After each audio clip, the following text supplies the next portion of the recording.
So you come into the property through these gates. Here we are.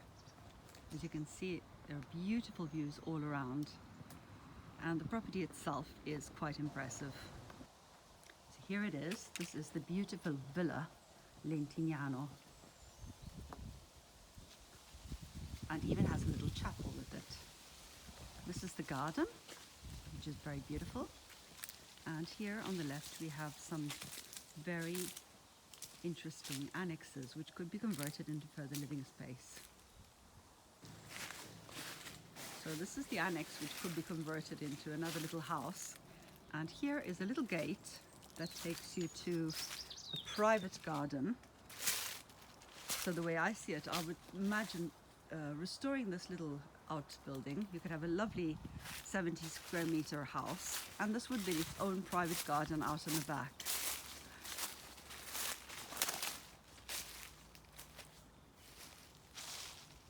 And then you could always use the main villa to rent out, or vice versa, of course.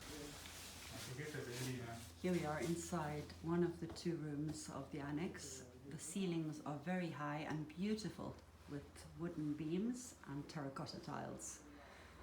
This would be a fantastic living room come kitchen, with a window there, a window here, and you could open it up and have a bedroom and bathroom on the other side, and leave this big door behind me. Look at these lovely big old floor stones, flagstones.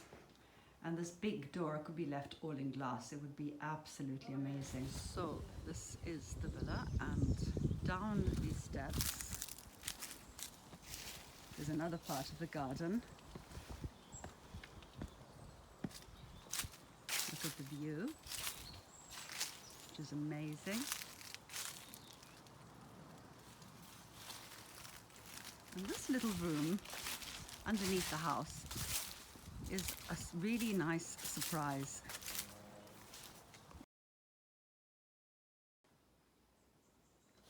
Okay, here we are inside this room, which in fact is a little chapel. As the building itself dates back to the 700s and belonged to a noble family, this was the little chapel where the noble family had its christenings and baptisms and so forth. The owner was explaining to me now that there was a document of 1070 in which this land is mentioned as it's been donated from a noble family to the local church. And this is a room of this house. Okay, let's go and look at the house itself. Go up these steps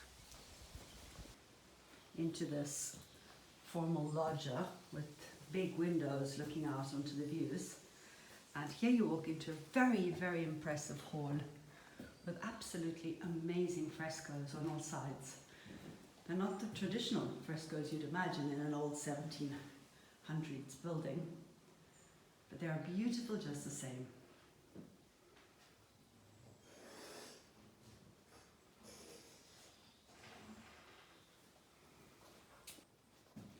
Okay, above every door there's a bird, and these paintings are original paintings which date back to the 1800s for sure.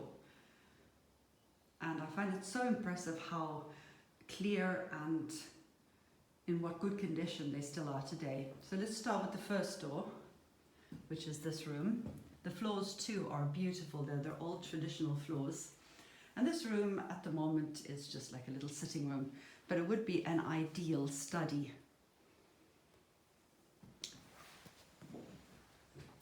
The second room with the hooper bird takes you upstairs. We'll do that afterwards. This third room, with what looks like a pigeon to me, leads you into the kitchen. A nice big room. From the kitchen we go upstairs into what is the night area. On our left, this nice big colourful bathroom. The views out onto the hills. It really feels like you're back in time, but without losing the comforts of a modern house. Nice big shower and basin. Opposite this room is what is used now as a bedroom, but in fact probably should have been used as a big official living dining room area, because this is the room that is connected again to that front hall with all the birds. From one bedroom you walk into another, and from this room into another again. The floors are all beautiful terracotta, the ceilings are all high wooden beams, and here we are back into the corridor where the bathroom is. Okay, let's go upstairs now. Here on the landing, these beautiful tiles on the floor, we have a first bathroom. Again, it's an enormous room. It's a bit old-fashioned, of course, but it is a lovely size. Look at the lovely light pouring into the room. I love all these little features like the old terracotta, the old tiles on the floor. Even the staircase itself is beautiful, and you can see each step has been consumed over the hundreds of years since the house was built. Here we are in what is used as a kind of living room, a very nice big room, and this room here then turns into some kind of sunroom with big windows all around and a terrace. And here we are on the terrace looking onto the garden where we were standing first. And you can see the views are really quite impressive. And that's the view you get from that beautiful sunroom. From this big living area, you walk into another room.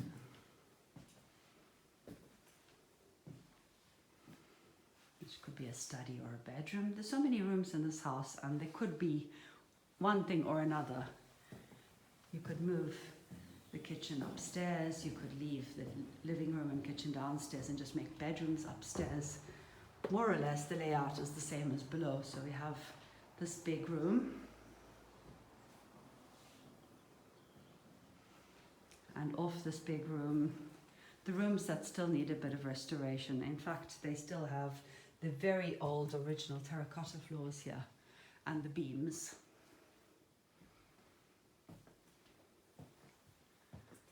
And from this room, we go into a room that has not been touched at all,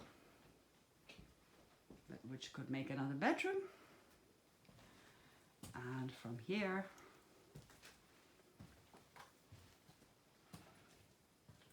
into yet another room.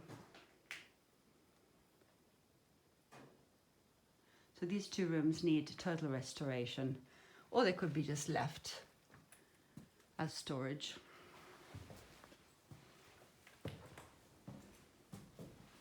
Look again.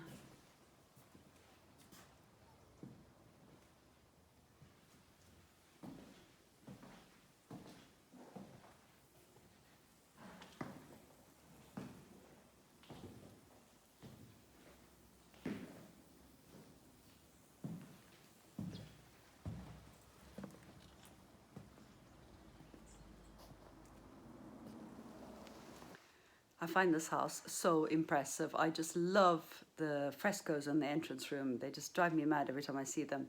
Another thing I really like about this house is the annex. I can see that being a beautiful separate unit, which could either be rented out or lived in, and this house be rented out. As I said, the building dates back to the 700s. Arezzo is only 5 kilometers away, which is absolutely nothing, and it's a big city. And the views all around are to die for.